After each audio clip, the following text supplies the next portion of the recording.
संजीव, सबसे बड़ी बात है कि अगर हम देखें पाकिस्तान जिस स्थिति में है, अब उसके पास करने के लिए कुछ नहीं है। आपने देखा गिड़गिड़ा कर यूएनएससी के पास गया, कोई निष्कर्ष नहीं निकला।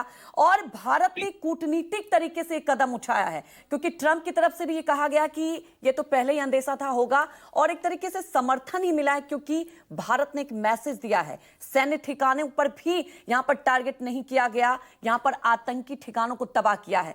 क्या लगता है आपको, ये जो कूटनीतिक तरीके से भारत सरकार ने कदम उठाया है, अब पाकिस्तान कहीं ना कहीं एक सख्त मैसेज, क्या पाकिस्तान पलटवार करके किधर भपकी देगा, या एक मैसेज से कहीं ना कहीं थर्रा जाएगा?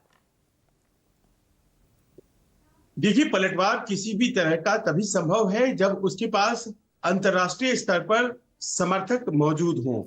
इस वक्त जो पाकिस्तान की स्थिति है उसमें परोक्ष रूप से कुछ देश हैं जो हो सकता है कि उसे मदद करने के लिए तैयार हो, लेकिन सामने से किसी में भी नैतिक बल नहीं है कि 22 अप्रैल की घटना के बाद वो पाकिस्तान के समर्थन में खड़ा हो जाए। और जाहिर है कि 22 अप्रैल से लेकर अब तक लगातार भारत ने जिस तरह से एक कूटनीतिक दबाव बनाया था पाकिस्तान के ऊपर, दुनिया के सभी बड़े देशों के संपर्क में रहे भारत के मंत्री और अधिकारी, और उन सबको ये बताया गया कि किस तरह का अन्याय पहलगाम में हुआ था, और ये एक भरोसे के टूटने के जैसा था वो कश्मीर में, जो कि हमेशा से मुश्किलों में था लेकिन वापस नॉर्मलसी की तरफ लौट रहा था। जाहिर है दुनिया के देश इस बात को समझते थे और अंततोगत्वा भारत को वो नैतिक बल मिला कि वो हमला करे। लेकिन सबसे बड़ी बात यहाँ पर ये है, देखिए कि जो हमला हुआ है वो पिछली बार की तरह ऐसा नहीं है कि ऐसा हमला है जिस बारे में कोई पाकिस्तान का पत्रकार जाए और कहे कि देखिए कहाँ हमला हुआ है। पिछली बार जिस तरह से हमला हुआ था उस वक्त लोगों में एक दिमाग में सवाल खड़े हो रहे थे कि भाई आखिर हमला हुआ तो कहाँ हुआ।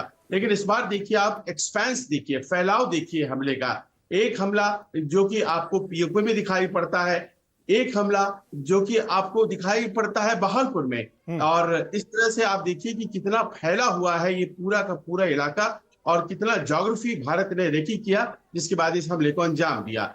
आज अभी इस वक्त जब मैं आपसे बात कर रहा हूं तो पाकिस्तान के टेलीविजन चैनल्स पर वो तमाम तस्वीरें जो हमारे स्क्रीन पर चल रही हैं वो चल रही हैं कि कैसे पाकिस्तान के कब्जे वाले इलाके में, कश्मीर में और पाकिस्तान के मेनलैंड में अटैक्स हुए हैं। अब सवाल यहां से ये हो जाता है कि क्या पाकिस्तान एस्केलेट करने जा रहा है, जो आपका मूल प्रश्न है। अब सवाल यहां पर यह भी हो जाता है कि क्या भारत एस्केलेट करना चाहता है। भारत ने तो देखिए पहली प्रेस रिलीज जो जारी की उसी में बड़े स्पष्ट भाव से कह दिया कि हमने सीधे सीधे उन पर हमला किया है जो आतंक हमारे यहाँ निर्यात करते हैं, आतंकियों को भेजते हैं। टेरर कैंप्स के ऊपर हमने कोई मिलिट्री टारगेट्स को नहीं किया है, और ये एस्केलेटरी नेचर का नहीं है। मतलब हम यही नहीं चाहते हैं कि हम हमारे एक्शन के बाद काउंटर एक्शन हो, फिर हम वो दोबारा से करें। लेकिन पाकिस्तान ने इसको अभी तक इस तरह से लिया है, ये हमें अभी तक आधिकारिक रूप से नहीं पता चला है। सिर्फ इतना कि जो डीजी आईएसपीआर के होते हैं वो अपनी तरफ से कुछ शुरुआती गीदर भभकी जैसी बातें कर रहे हैं।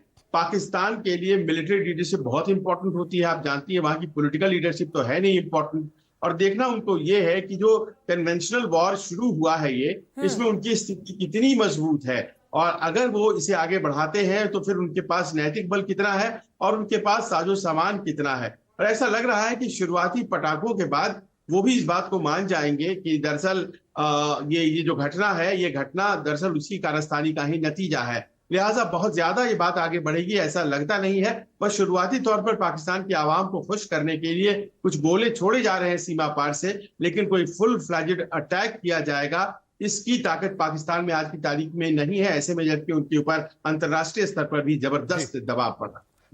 साफ तौर से दबाव बना हुआ है, और दबाव भारत सरकार पे भी था लगातार, क्योंकि कब पहलगाम में जो एक बर्बर आतंकी हमला हुआ था, कब इसका बदला लिया जाएगा, कब सेना पलटवार करेगी।